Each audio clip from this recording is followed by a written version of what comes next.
June 20th, 2012, I posted my essay, "We're Done," at my blog, Nature Bites Last. This after I had concluded near-term human extinction sometime in 2002, 10 years earlier, but I was reluctant to speak about it, and shortly after I reached the conclusion of near-term human extinction as a result of climate change, I learned about global peak oil and the subsequent decline of industrial civilization. So I thought, here's what's going to save us. And so for 10 years I held on to that notion. And then finally in June of 2012, when self-reinforcing feedback loops were evident, I gave up. I said, we're done, basically. That's the title of the essay. And because of those self-reinforcing feedback loops, it doesn't even matter at this point whether civilization collapses.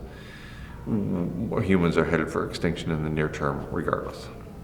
Self-reinforcing feedback loops, or sometimes called positive feedbacks, are phenomena that feed upon themselves. They're the snake eating its own tail. They're the snowball rolling down a hill that as it picks up more mass, it goes faster, and as it goes faster, it picks up more mass. So a classic example is methane pouring out of the relatively shallow seabed of the Arctic Ocean. Methane is a tremendously powerful greenhouse gas. As more escapes from the shallow seabed of the Arctic Ocean, the warmer the planet gets. The warmer the planet gets, the more methane is heated up, destabilized, and emerges from the shallow seabed of the Arctic Ocean. And the same applies with permafrost. As permafrost warms and becomes what I would like to now call perma-melt, it releases more methane. That methane causes further warming. That further warming causes a release of more methane, and so on. That's exactly right. It is hotter than it used to be. Every month for the last, 6 or 7 months has been the hottest month in recorded history. And it's not as hot as it's going to be because we've yet to account for the 10-year lag in maximum heating associated with carbon dioxide release. We've yet to fully account for several of the self-reinforcing feedback loops that have only recently been put into play. We've yet to account for the subsequent collapse of the industrial civilization most of us hold so dear, which will produce very abrupt heating of the planet because of the loss of global dimming, or the so-called aerosol effect. Civilization has many costs and consequences that most of us don't think about. We are fish in water, and we don't even know the water is there. We're surrounded by this set of living arrangements. It's all we've ever known. We were born into it. We didn't have any choice in that. We just showed up at a particular time in history, at a particular place in history, and we didn't have any say over any of that. And what was going on then and what's going on now, the set of living arrangements we refer to as civilization, is something that marches on regardless of what we as individuals do. But there are costs associated with this set of living arrangements. The story we tell ourselves about ourselves, as my friend and colleague Mike Sleva says. And those include endemic racism, endemic poverty, endemic misogyny. They include the fouling of the air and the dirtying of the water and the erosion of the soil at an accelerating rate into the world's ocean. They include all these adverse side effects of us just turning on the lights and going to the store and going about our daily lives, which is what we were born into and what we don't ever question, but we think we're here to do. And once you start looking around, you notice that in fact every time you flip a switch, something happens on the other side of the planet. Every time you turn the water on the tap, that water comes from somewhere. It comes from the land base. It doesn't come from the water delivery system in the municipal facility downtown or on the edge of town. It actually comes from a land base. When we're taking water from that land base, we're taking water from native species. We're driving to extinction 150 to 200 species every day, according to United Nations report from August 2010. We're in the midst of the 6th mass extinction event in planetary history. So all of these are outcomes of civilization, they're side effects, really, of this set of living arrangements. We don't think about them much. They're poorly, inadequately reported by the media. We don't think about them because they are the water that surround us as fish. We don't question them. We don't even talk about them. They're just assumptions that when we flip the switch, the light will come on. It's just an assumption that when we get out of bed, we have a bed. That when we get out of bed, the temperature will be well moderated and there will be breakfast soon. These are assumptions we make, but all of those phenomena come from somewhere, and getting to the root of where they come from has its price to pay intellectually, emotionally, once we come to grips with all of those considerations. There are 440 some nuclear power facilities providing electricity around the world. Most of them are in the Northern Hemisphere, I think all except 4. About 100 of them are in the United States. They are dependent upon grid-tied electricity to maintain themselves. They all have backup generators so that when the grid-tied electricity fails, they can rely upon those generators for a few days until the fuel runs out. When that happens, when the grid-tied electricity fails, when the electrical grid fails, even locally, as it did in Fukushima as a result of a tsunami, those generators kick in if they've been maintained, everything's up to safety codes. And then we have a few days before a few things start to happen. One of the things that starts to happen is, in the case of many of the nuclear power facilities, the spent fuel rods, which aren't really spent, the fuel rods, the radioactive material that is in the power plant itself, those are taken out when the fuel rods are partially spent, when some of the energy has been exhausted from them, and they are put into ponds or pools that are constantly filled with recirculating fresh water, not salt water, because that would corrode the entire infrastructure too quickly. So fresh water has to be available all the time. That's one of the things that grid-tied power does, is it provides the pumps with electricity to constantly load those pools with fresh water. Well, those so-called spent fuel rods are really hot. So if that cool water isn't constantly added, it evaporates away. And then those spent fuel rods are exposed to the atmosphere and they explode into the kinds of fires this planet has never witnessed. There are 1,200 of those pools. There are 440 some nuclear facilities. When civilization fails, they all go, thereby spewing ionizing radiation all over the world. And also triggering those fires that I mentioned, that the likes of which this planet has never witnessed. We've never seen fires like that. My message is really one of love and the pursuit of excellence and the recognition that we get to live here at this most amazing time in history where we have these digital devices that allow us to fact check and figure out what we're going to do today and find our way so that we don't get lost between here and there.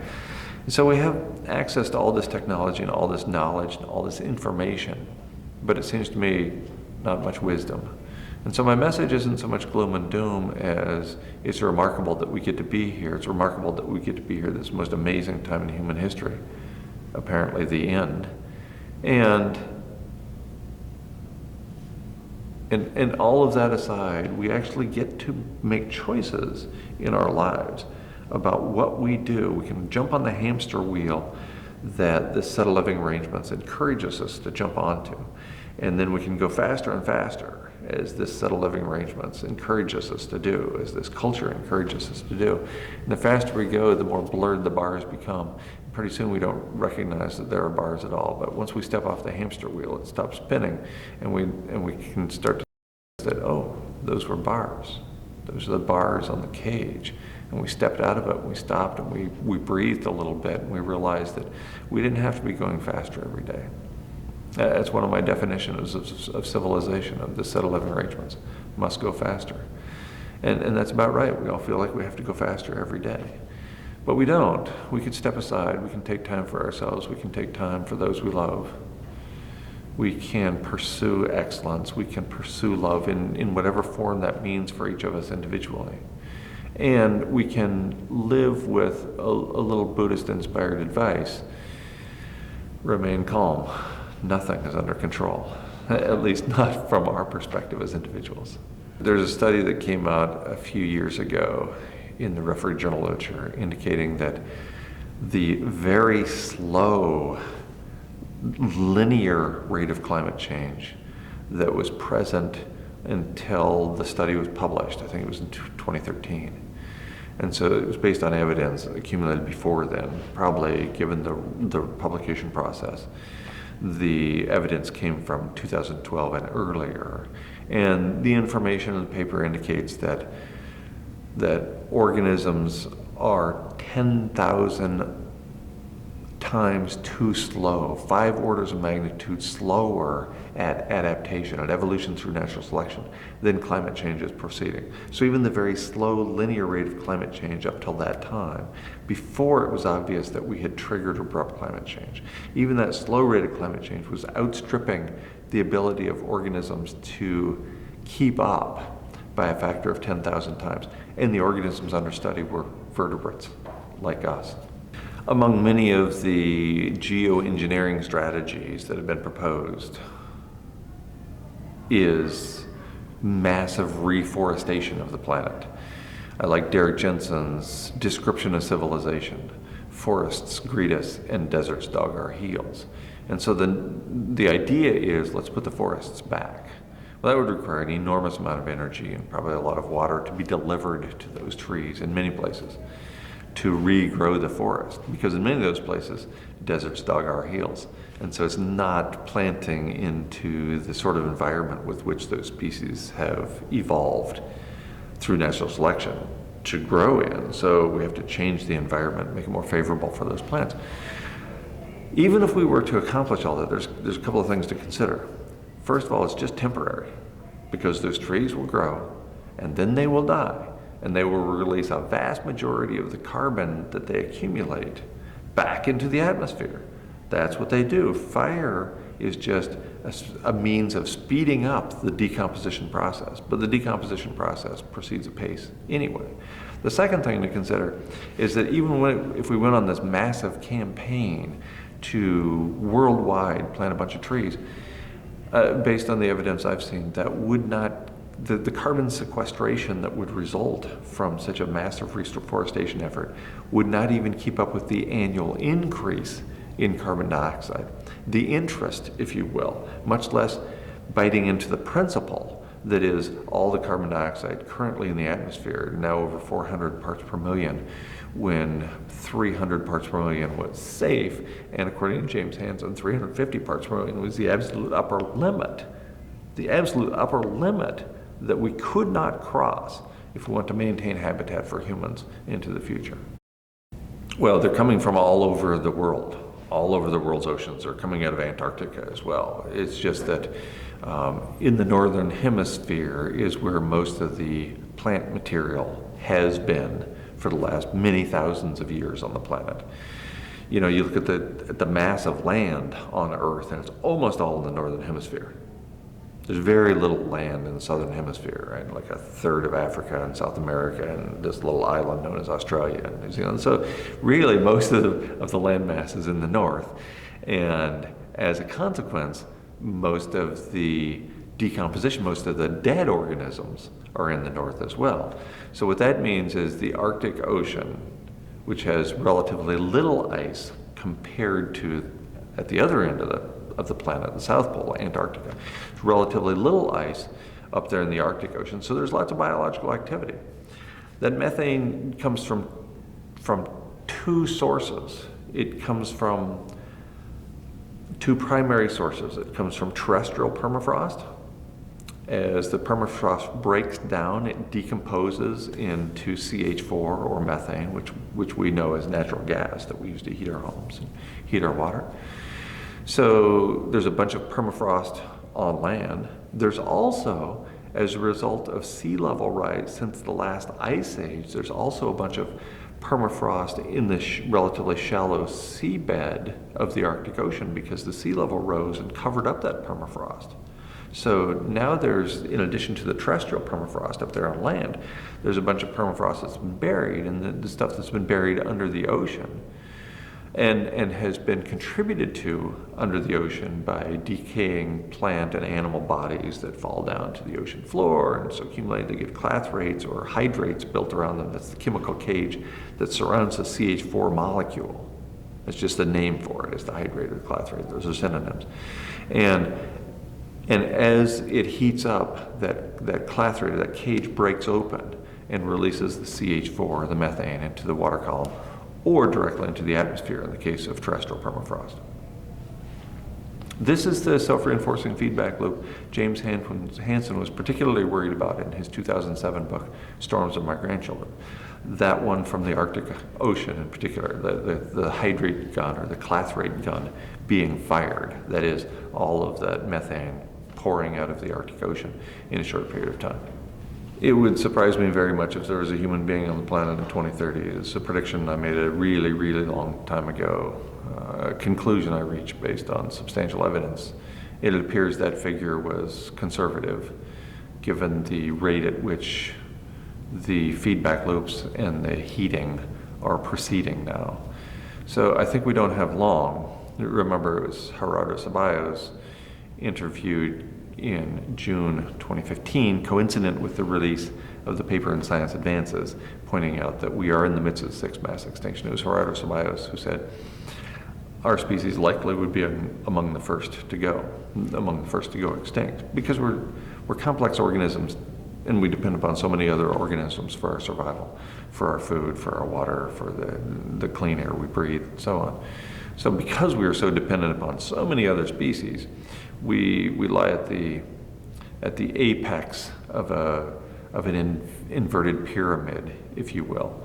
So the whole system teeters on the brink based on the relatively few species at the base of the pyramid, things like plankton in the ocean. And we're up there at the top, thinking we're at the top of the whole food chain. But in fact, it's a very precarious place to be. Remember, it's not the fall that kills you, it's the sudden stop at the bottom. I think there is no hope. And furthermore, I think hope and fear are four-letter words that are the twin sides of the I don't know the future coin. I think that we hope for an outcome, but that's just wishful thinking. That we're wishing, we're hoping that somebody or something will fix something so that in the future, my children, my grandchildren, even I, will have a future that is wonderful. Or we take the other approach, we fear something. And in neither case do we really take substantive action. Hope and fear are rooted in inaction. So I've never suggested inaction. I've never promoted the idea of giving up. I'm not even sure what that means. Instead, what I propose is that we acknowledge that our lives are actually quite short. The world's oldest human being turned 117 years old in March of 2015. And when asked to ponder those first 117 years of her life, she said, and I quote, "It seemed rather short." She was 117. Then to put a punctuation mark on her message and mine, she died a few weeks later. It seemed rather short. That was 117 years into her experience on the planet. I don't think most of us will live 117 years, probably far, far less than that, and I guarantee it will seem rather short. And the same applies for the species. Our species is 200,000 years old. Homo sapiens, our favorite species, is 200,000 years old. The universe is 13.8 billion years old. We just showed up. We just got here, and somehow we have the audacity and the hubris to think that the whole thing is about us. That the universe came into being 13.8 billion years ago with humans in mind, and oh my, wasn't the universe patient, waiting all that time to create humans. I would say that the culprit is the warming caused by the carbon dioxide and the methane, that they're running more or less in parallel. In addition, there's the moistening of the upper troposphere. Water vapor is the most abundant greenhouse gas in the atmosphere. And in water vapor in the atmosphere reaches equilibrium with heating of the planet within a few days or weeks. So really, that's another one of these self-reinforcing feedback loops. For every half a degree rise in global average temperature contributed by us burning carbon dioxide, by the greenhouse gas that holds the heat closer to the planet, there's an additional tenth of a degree for each tenth of a degree that is a result of moistening the upper troposphere or water vapor. So water vapor, carbon dioxide, methane, ozone, chlorofluorocarbons, there's this handful of greenhouse gases that are exacerbating the situation. It's pretty clear at this point that the situation has spun out of human control, as if we ever had much control over the system to begin with, but certainly we mucked with the system. We threw a few wrenches in there with the Industrial Revolution, and now the situation has been taken out of our hands. So I would say that there's little, perhaps nothing we can do as a society to slow the thing down, that it is out of human hands at this point. As pointed out, would happen by Noel Brown on June 29th, 1989, when he was interviewed for the Associated Press as the director of the United Nations Environment Program in the New York office, who said, we have taken 10 years to solve this thing. That was in late June of 1989, and that was 27 years ago and change, and we didn't solve the thing 10 years into his prediction. Well, bear in mind Gerardo Ceballos' line, our species itself would likely be among the first to disappear.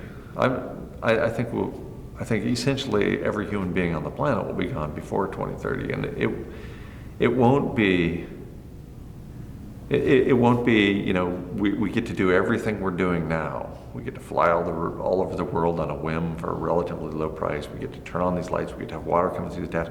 We don't get to do all that until December 31st, 2029, and then boom, the switch goes off and everybody dies, right? So I don't think there will be a human being on the planet in 2030, and what that means is there's going to be some pretty serious disruption along the way. So the question, I would like to reframe the question as, what do we do in the time we have left? Right. Knowing that our lives are short, knowing that we don't have long, what do we do? And I think that's the best and most difficult question I get very frequently. Essentially, every time I speak, somebody comes up and they say, I get it. You're right on. We should be living in the now. We should be living right now with the people we're with and acting with compassion and love. But what if the system grinds on and I'm in it for another 6 months or a year and a half or 10 years or 14 years? What do I do in that time? How do I live? That's a tough question, because as long as the system as we know it remains intact, we need money. Money's irrelevant until you try to eat. Money's irrelevant until you're the one who wants the water coming through the taps, right? So I recognize that we're all embedded within this set of living arrangements that we had no control over, and yet we're part of it. So how do we escape? It's essentially impossible. There's no escape. How do we live in the time we have left, and how do we know? It would be great if when we were born, we were stamped with an expiration date. That's what we really need to make all these decisions, because if it was stamped on your heel, the moment you were going to die, you could just check it every now and then and you go, oh, okay, I've got 13 years, 3 months, and 7 days left. I can keep living like I have been, whatever that means. I don't need to worry about that for a while yet. But we don't know, do we? We absolutely don't know when our expiration date comes up. So what to do? Well, I propose several things: the pursuit of love and the pursuit of excellence, whatever that means to people as individuals. To treat people with compassion, to act gently towards people, to not be judgmental towards people. Even the people who are meat-eating, children-having, four-wheel driving, airline-taking people. Okay, they were born into this too. So let's not be judgmental towards everybody. We're all in this mess together. Instead, let's act with a little compassion towards each other and a little respect. And I think that would go a long way, and maybe even respect ourselves, because we were born into this too, and we all make mistakes. I have a tremendously long list of them myself, including some very recent ones. That's what we do. We are flawed organisms. As Nietzsche pointed out, we are all too human. We are absolutely fundamentally flawed. But what do? How do we pursue money? Do we pursue money? Do we throw off some of the shackles of this culture and say, okay, I've decided that money isn't the most important thing. I'm not going to work overtime like I have for the last 5 years, every Saturday and every Sunday. Instead, I'm going to spend that time with my family. I'm going to spend that time taking a walk in the wilderness nearby. I'm going to spend that time taking a walk in the park. I'm going to take that time swimming in the ocean, whatever. So there are many individual decisions we encounter each day. And I guess what I'm suggesting is that we be a little more thoughtful about those, about the actual.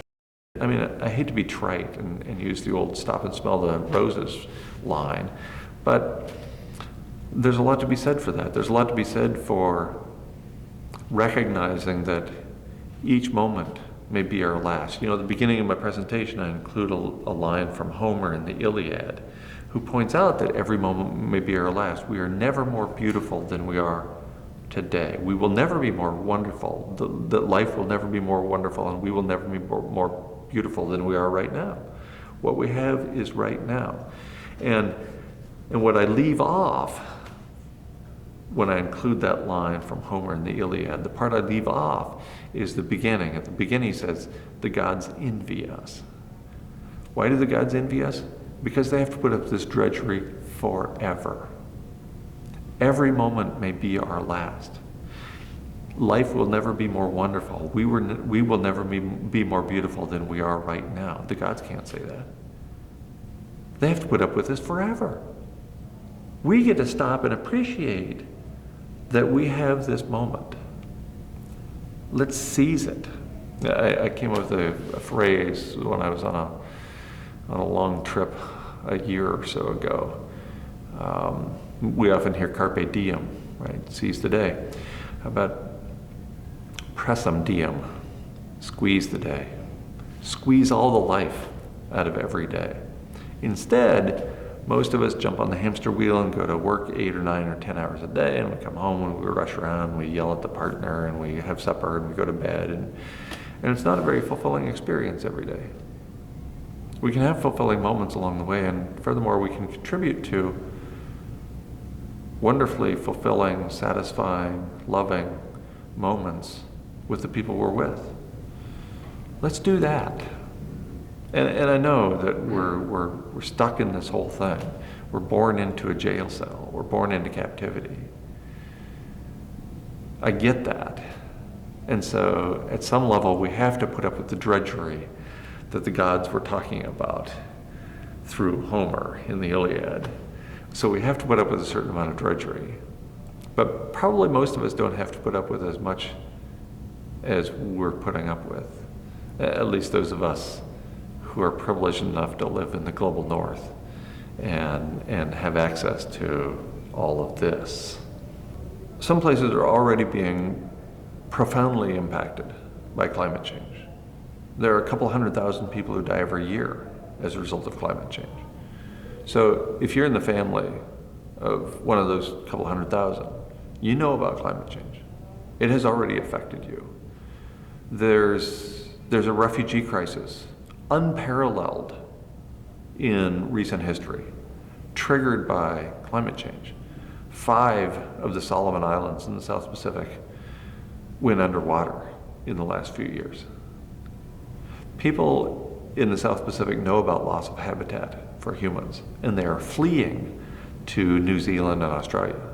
People in Africa know about abrupt climate change.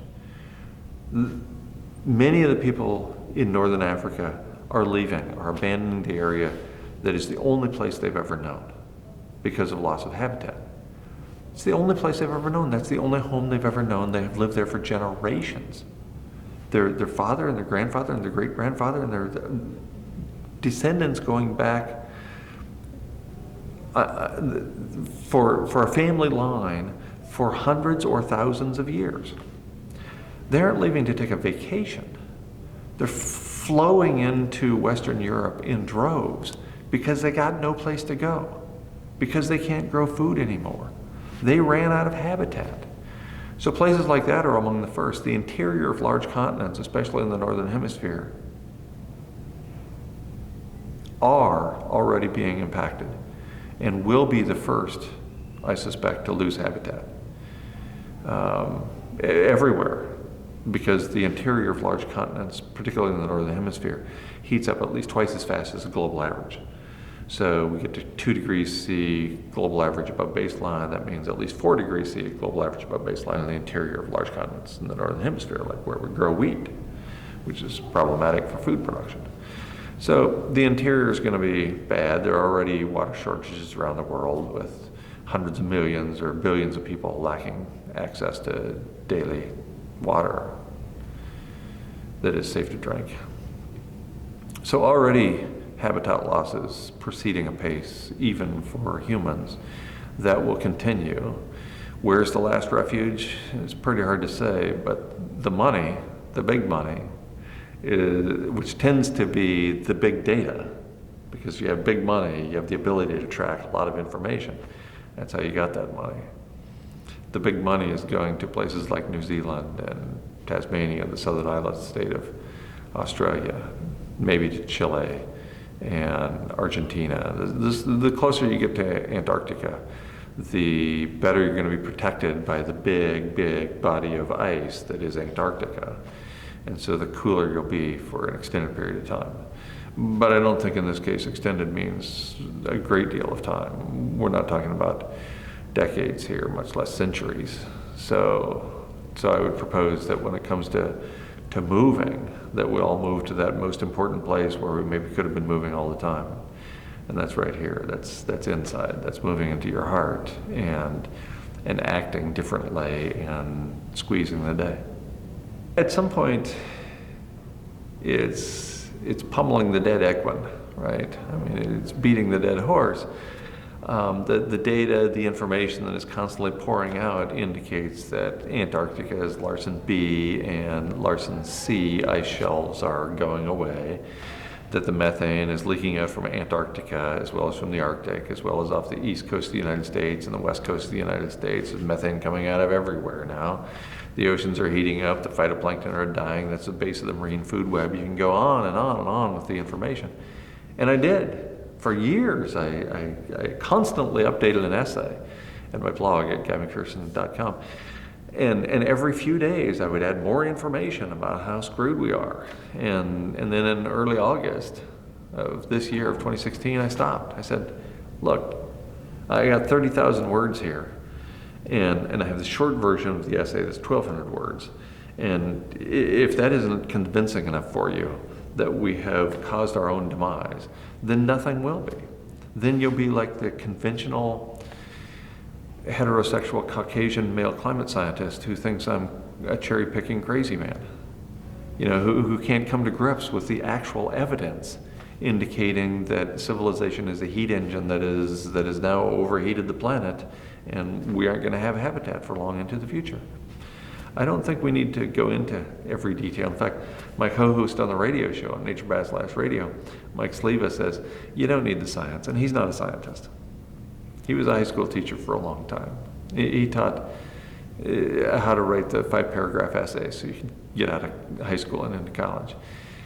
So he taught AP history and English, but mostly what he taught was white privilege, white heterosexual male privilege, from his white heterosexual male privilege perspective. And he says, you don't need to know anything about science. You need to go into a shopping mall for 15 minutes and observe human behavior. Come out and try to tell me we're not going extinct in the near term. Just try it. We get to live. It's awesome. It's amazing. We get to be fully present every moment of our entire lives. And if we do that, those moments will be many. And we will feel them, and we will impact the people around us. And we don't have much control over anything that's going on in this world, or over the people pulling the strings of empire, or the sociopaths who run the show. We don't have any control over any of that. But we have control over our own ability to breathe for as long as we can breathe. We have control over the ability to treat people with decency who are around us, treat them with respect. And we've all fallen short of those ideals, myself included. But they're ideals. They're things to strive for.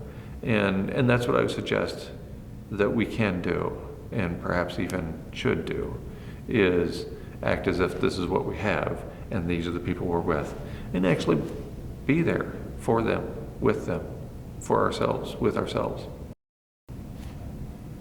It's enough. It's a lot.